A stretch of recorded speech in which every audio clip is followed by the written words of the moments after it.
Let's go Dallas Cowboys. We have them at a D plus. Dobbs, what are your feelings on this? And I think you agree with me on this one, bro. My logic on the Cowboys, I think a lot of people would agree, even Cowboys fans in this scenario, like it is that's hurting the Cowboys so much about this year's free agency, where again, they don't normally, right? They're not known to make a ton of moves early, and that's just kind of been like their thing under Jerry. But this year is a little bit different because everybody in your division got a lot, or not, you can maybe not, I can't say everybody got a lot better. What I'll say is this: everybody tried to get a lot better, everybody's spending money, everybody's making moves. And not even just in the division, in the NFC, really kind of just in general, this whole free agency cycle. And meanwhile, you kind of just sat around, right? And like we were saying, going further in the direction of what you're already going down, but is the direction which you're already going down what's going to bring you guys the Lombardi? Like, it's just really all you can say is that there just hasn't been enough action for a team that has been so stagnant at the end of the season for as long as they've been. It's been the same story for the Cowboys for so long. If you're not doing anything to change the story, well, eventually, that's when we're going to start asking questions. Well, also, Jerry Jones said he wanted to go all in. And if going all in means basically re-signing your guys, they let Van Der Esch go. They let Gallup go. They didn't get anything for him. Not saying you would have gotten much if they tried to trade him. I know they tried to trade Gallup. They probably weren't getting any bites. I just, I mean, it's the same old Cowboys. We see it year in, year out. They don't do shit ever. They get hyped up. Oh, it's the Cowboys year, but it's never their year. So, you Cowboys know, fans maybe just need to. Cowboys fans are the reason they got this grade. I mean, also with Dan Quinn leaving, do you trust their defense to be nearly as good next year? So, well, again, that's the biggest thing too. Like, And they it's a lost whole new Tyron identity. Smith and Tyler Biadasz. They have to rebuild the Ex- line. exactly, bro. No, and that's there's so many things. Like, it's the lack of what's the word I'm going for here? The lack of urgency, given how like just you're in a very very strong division. Like, and you know that.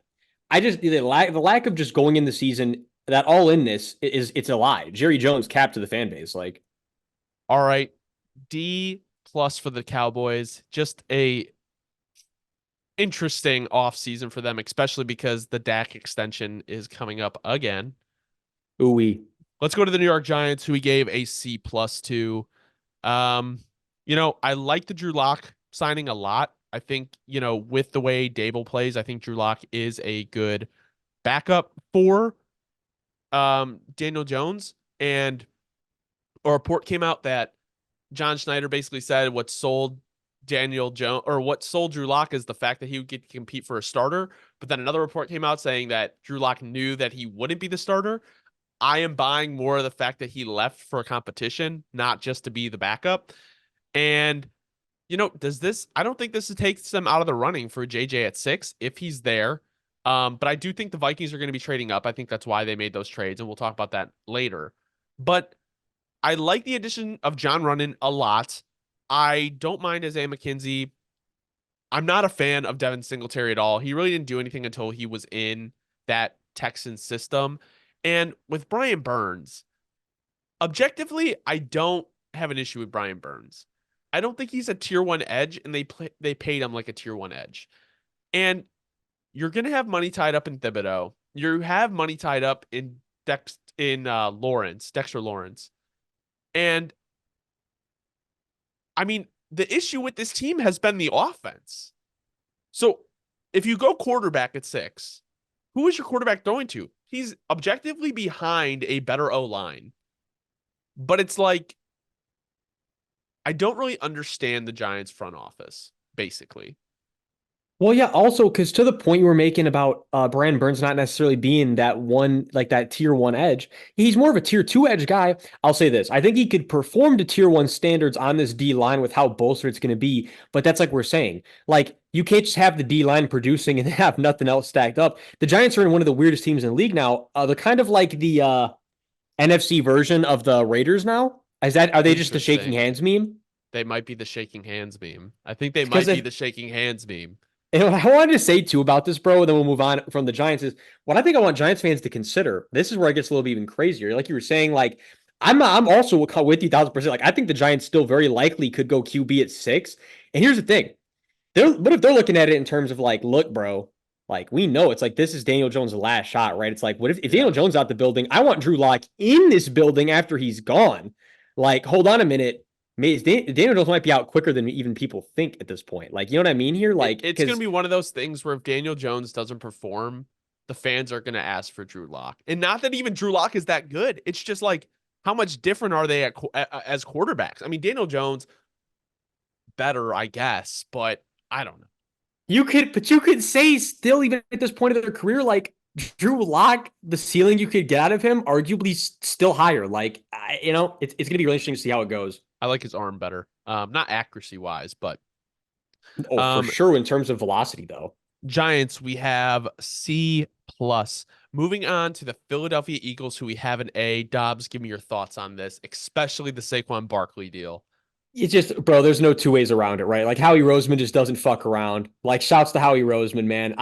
There was some questioning. We questioned you a couple times on the show, like 4 years ago, when we were still getting acclimated to the Howie ways, man. Not anymore.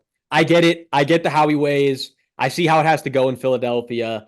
You got to say bye to some guys every year to say, hello to the new ones and the new ones that are going to be around producing more for even cheaper. This year, a little bit different, though, because they actually just went all in on guys. But that was kind of the point I'm saying, too, about where we were talking about the Cowboys. Like, you're watching all these teams around you get so much better. The Eagles said, oh, hell no, bro. We want to get back to Lombardi. Like, no. We're not just happy just getting there and then losing it. We want to get right back.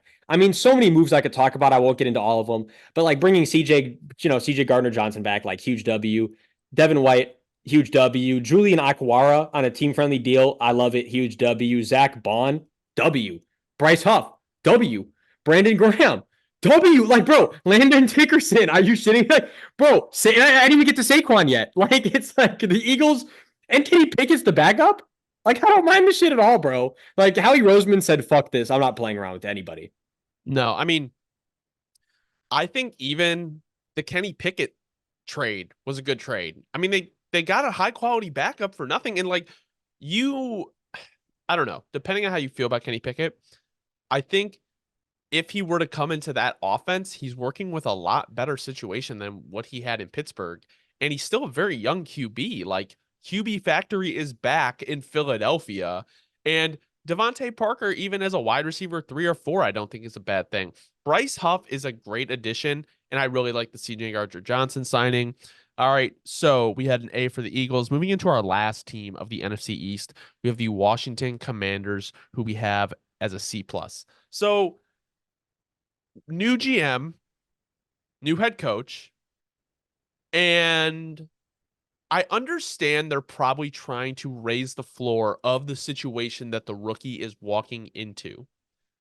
But I don't love really many of the signings. I like the Bobby Wagner signing because I think it sets a tone and it's a leadership, it's a culture thing. And I really like the Frankie Louvu signing. Honestly, don't know why the Panthers let him walk for that price. But Clelin Farrell, okay, yeah, 1 year, 3.75 million.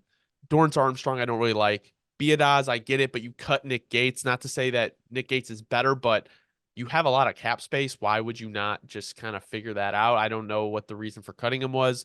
Allegretti, okay. Ertz, I guess.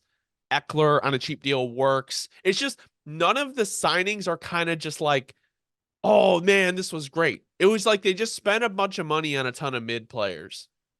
The only one I really like is Jeremy Chin, and that's Yeah, just based that off was a of the good deal. value on the contract. But like, if they gave Jeremy Chin a bag, I'd be saying, right, like, what are they doing? And it's the right, like the Commanders. I'm not even going to go on a rant, but they're in that same boat as all these other teams we've been talking about, bro. When you look at this list of signings, and to your point, you were saying before we started recording, like they just spent a lot of money, and for what direction? Like Bobby Wagner's 33. It's like, yeah, we got to someone to set the tone for how long? Like, you know what I mean? It's like I don't. It's just what's the direction, right? That's where the question has to be asked, and it's like you cannot look at this list and give me a stable answer. That's the problem. So we have the Washington Commanders with a C plus.